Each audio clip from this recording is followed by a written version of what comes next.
Bottom of the 7th, Andre Dawson, a Hall of Famer, with us as Starlin Castro takes a strike. Cubs leading 13-1. Always great to see you at Wrigley Field, and congratulations on getting into the Hall of Fame where you deserve to be. How nervous were you when you gave your speech? That's one of those moments, right, that you'll never forget. Well, you know, Len, I really prepared for it. That was the one thing I really worked on the most, making sure that I get through it. I knew it would have its emotional moments. I tried not to make any eye contact with my family. I knew they would show some form of emotion. I tried to save that for the bitter end, and I think because I had the 6 months to really work on that, I was able to get through it. I was taking bets. The guys were taking bets when I would lose it. I could hear mumbling in the back, and that kind of motivated me a little bit more to get through it. But it was quite the experience, and I'm glad that I was able to get through it. I got to ask you, what was tougher, facing Bruce Sutter in the 9th inning here at Wrigley Field, or singing the 7th inning stretch? Oh, facing Bruce Sutter, without a doubt. You know, I've done this a few times, and you know, it's fun. It's fun. Like to get the crowd going, and it's easy tonight because we're winning 13-1. Yeah, Cubs busting out the bats to honor you. Yeah, Tyler Colvin with a strike to second base to nail Garrett Jones, and we said it's fitting that he did it on a night like this. You'd like to bait guys and see if they could test your arm. And they usually came up on the losing end. Good looking young ball player. I like him a lot. We often comment, Hawk, about there aren't enough guys today. I'm not talking about strong throws, but accurate throws. And that was something that I know you stressed throughout your career. Well, you know, a lot of teams don't take infield anymore. That's it's a lost art as far as I'm concerned. But you got to work on your range. You got to work on your accuracy. And the only way you're going to do that is if you come out here and you work on that day in and day out.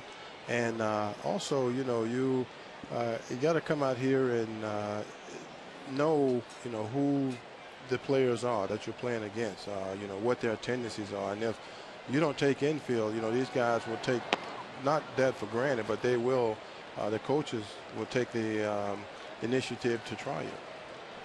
Proudest moment of your career? Well, there were a lot of great moments. You know, I played here. I played in Montreal for 10 years. I played here for 6 years, and I reflect on all of the things that happened. There were moments when the game would humble you, remind you that, you know, you got to work in order to be consistent. And there were times when the games seemed to be fairly simple. But I would probably have to say it was the MVP season for me. I won it my first year out of Canada, playing on a ball club that finished in last place. Michael Hoffpower is going to have an extra base hit as he is on his way to second. Take a trip down memory lane here with Andre Dawson, an all-star home run off Roger Clemens in Toronto. Yeah, actually, he knocked me down the pitch before, and just got up and dusted off, and I got a little bit closer to the plate, and I said, I hope you throw me another fastball because I'm going to be, you know, I'm going to be leaving my heels on my next swing. You got him. You spent some time in Boston playing at another very iconic ballpark. Can you draw any comparisons between your experience here at Wrigley and your experience at Fenway? Well, each ballpark has, you know, kind of unique and intricate angles. And they're, without a doubt, the two best ballparks that I played. And I played in Yankee Stadium, but that was very sparingly. But to play on an everyday basis in Wrigley Field and Fenway, these are true ballparks. And I just enjoyed the fact that you had the fans that were right on top of you. Usually the games were sold out. So it made for an easier game to go out and play. And knowing that you had the support, you also had fun in the process.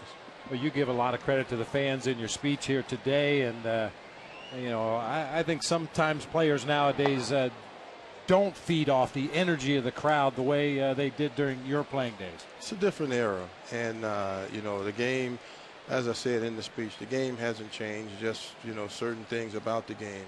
The players have changed. And for me, I tried not to be a crowd pleaser. I just knew that day in and day out, I wanted to respect that uniform. I wanted to respect the people that came out and watched me play. And I didn't feel that I had to go out to try to be an impressive. But the crowd, especially the hometown crowd, are the ones that really get you going. And when you feel that adrenaline rush on a day in and day out basis, you usually get positive results. Andre, who's your favorite guy to watch play all around? Offense, defense? Do you have a guy that whenever you see on television or see at the ballpark in Florida, you say, that's a guy I like to watch? Well, the first name that jumps out, obviously, is Albert Pujols. He's a guy that's won a few MVPs. He's probably going to win it again this year. Had it not been for Barry Bonds stealing 2, we'd probably have about 6 or 7 already. And he just, for me, he's a complete ball player, both on and off the field. Darwin Barney with an RBI double. 14-1. I was talking with Derek Lee earlier this season about Albert. He just said he always looks comfortable. And I said to Derek, does that frustrate you? He said, no, because I know that I can't ever be totally comfortable all the time. Well, it makes the game look so easy. He has fun. His work ethic is impeccable. And he knows, within himself that he's one of the premier players in the game. So he go out there, set his standards high, has great expectations, and he performed, and he lived up to his expectations. And you've mentioned it several times already how hard you have to work to maintain that level and play at a high level at this game. And we know from going to St. Louis and watching Albert, he's one of the first guys on the field every day taking his ground balls, working on double plays. It doesn't come by accident. He's got some God-given ability, but he works very hard at it too. That's true. And the great players, they don't want to be just consistent. They want to continue to get better, and Albert just makes it look just simple and easy. 2-0 on one of the best low ball hitters in the game today. And as Bob was commenting earlier, you like that pitch up. Didn't matter how hard a guy threw it. You could hit it out up in your eyes. Yeah, I had the good top hand going. I like the ball up in the strike zone, as you mentioned. I get on top of the ball real well. And that's the one thing I did. I wanted to swing at the balls in my eyes. Sometimes I did a little bit too much because more so than not, you're going to get yourself out. But if you made a mistake up there, I was very aggressive with it. Searage out. It's had a busy night with his pitching staff struggling. Rohan's going to break up this meeting. Well, your first year was all day games here. The following years, when the lights were installed late in the season, did you like playing matinee baseball here at Wrigley versus night games?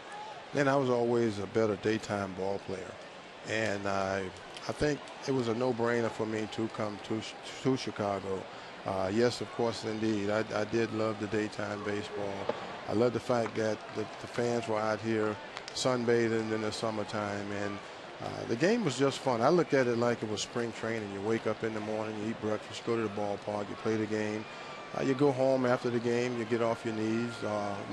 In my case, anyway, off my knees, off my feet. Relax, take a nap. You had to take a nap because that made the night longer. And you look forward to coming back out to the ball game. Every morning, though, I would check to see which way the wind was blowing. So did opposing pitchers. I guarantee you that. See what Soriano gets on a 3-1 from Burris.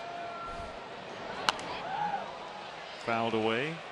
Well, my partner's he's moving pretty well, but he's got a new knee. Do you have any advice for him? Oh, really? Yes, yeah. He does. He had it done. Titanium and plastic. All right, all right. Well, that's good. I guarantee you. Well, it takes about a good year, I think, before you're satisfied with the results. For me, that was the case anyway. But a couple of months after it's done, you know you hate yourself.